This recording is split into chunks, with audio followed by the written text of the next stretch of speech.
So what is sensor? Sensor is a transducer that converts physical stimulus or any physical quantity from one form into a more useful form to measure the stimulus or that physical quantity.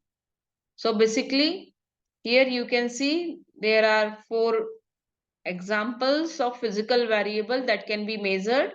For example, distance. Distance is physical stimulus or physical variable that can be measured. Here, light intensity is again one of the physical variable that can be measured using different types of sensors. This is touch sensor. You can measure touch. Also, you can measure the sound also. So here, sound, touch, light, distance, all these are the physical stimulus. So when we use these sensors in any application or in any IoT based application, then what these sensors will do? These sensors will sense the specific physical quantity or a specific physical stimulus or a specific physical variable and convert that into some measurable form. Generally, it is electrical form. Now, next, here, sensor.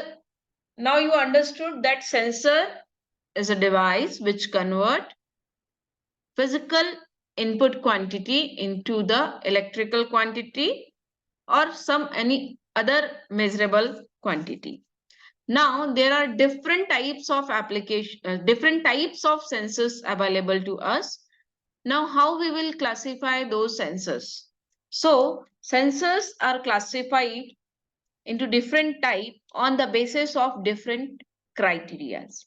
For example, primary input quantity, transduction principles, material and technology, property and application. So, suppose I take example of primary input quantity. Suppose you want to measure the temperature. You have to measure temperature. So, there are different kinds of sensors available for the measurement of temperature. Temperature is one of the physical quantity. Here, I am taking the example of temperature. I am writing temperature as a temp. So you want to measure this temperature. This is the physical quantity. Now to measure this temperature, there are numbers of sensors available.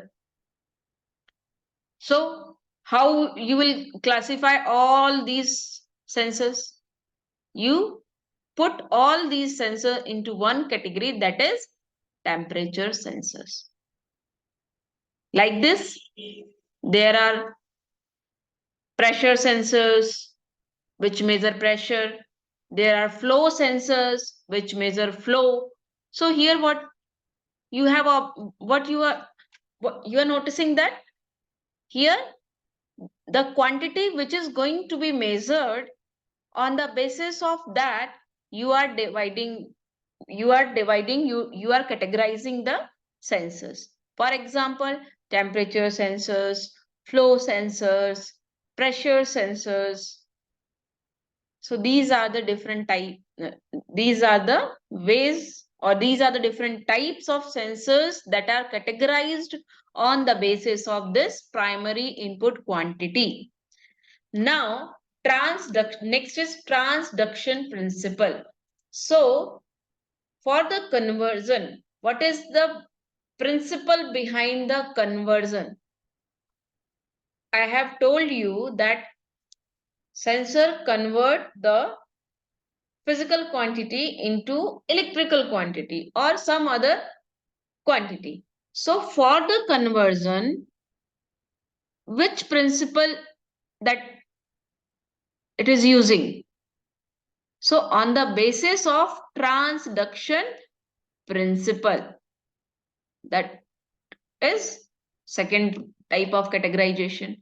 Next is a material, then property, and then application. We will see all these one by one. So first, here we take examples of few sensors. For example, just I have discussed about temperature sensors. So first type is temperature sensors. Now this temperature can be measured by thermistor, thermocouple, RTD, and there are different ICs which directly measure the temperatures. So these are the different types of sensors which are categorized under the umbrella of temperature sensors. Now, this thermistor based on the principle. What is the principle behind thermistor? When there is a change in temperature, there will be change in the resistance. And thermistor have negative temperature coefficient. It means if you are increasing the temperature, the resistance of thermistor will be decreased. So this is the principle behind this thermistor working. So this is the second basis on the which sensors are categorized. We will see the principle of each of the sensors in detail, its working and how they are used in particular applications. Now next group is pressure. So in order to measure pressure, there are different types of pressure sensors available such as fiber optic, vacuum, elastic, liquid based manometer, LVDT. What is LVDT? Linear variable differential transformer. Electronically we can measure pressure. Now again, this is again next group is flow sensors. So how will you measure flow? Electromagnetic. This is based on the electromagnetic principle. Differential pressure, positional displacement. So next is level sensors. Generally level sensors are capacitive, we are capacitive transducer we can say. Next, proximity, displacement, biosensors, image sensors. Image sensors include charge coupled devices, CCD, CMOS. So these are the different types of sensors categorized on the basis of physical quantity that is going to be measured. Now next, here again you can see few images of different types of sensors. Now next, we will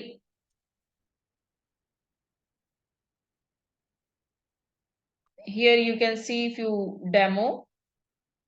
I will share the link in description. Now next is a actuator. So what is actuator? Actuator is responsible for producing an action. So this we will discuss this actuator in detail. This is the basic block diagram of actuator, and there are different example of actuators such as motor. Motor is one of the example of actuators. So we will discuss this in detail. There are hydraulic actuators, pneumatic actuators. These are the different types of actuators, and these are also very important part of any IoT based application because these actuators are responsible for producing an action.